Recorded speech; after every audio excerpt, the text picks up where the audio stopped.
అంతేనండి, ఎంతో tasty healthy మెంతి కూర పెసరపప్పు పొడిపప్పు కర్రీ. హాయ్ అండి, ఈరోజు రెసిపీ మెంతి కూర పెసరపప్పు కర్రీ.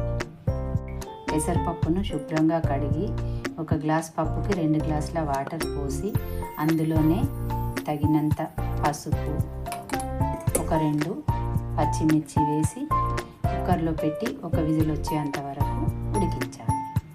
కాస్త ఆయిల్ వేసి ఆవాలు, కొంచెం జీలకర్ర, 2 ఎండుమిర్చి,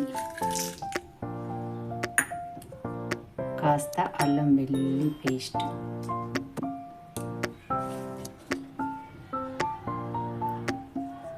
నాలుగు కరివేపాకు రెమ్మలు.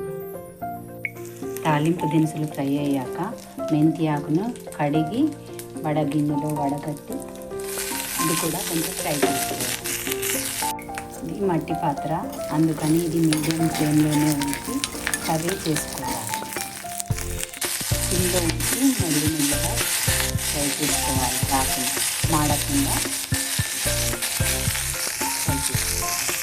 పెసరపప్పు కుక్కర్లో ఒక విజిల్ ఉడికించితే ఇలా పప్పులా ఉంటుంది. మెత్తగా కావాలి అనుకుంటే 3 విజిల్స్ ఉడికించుకోవాలి పప్పుని. ఆకుని ఎంత మంచిగా ఫ్రై చేసుకుంటే కూర అంత టేస్టీగా ఏది రాకుండా ఉంటుంది. ఆకు ఫ్రై అయ్యాక పప్పుని నీళ్ళతో సహా వేసి అందులోనే వేసి అన్నీ కలిసేలా ఒకసారి కలిపి 10 నిమిషాలు ఉడికించుకోవాలి.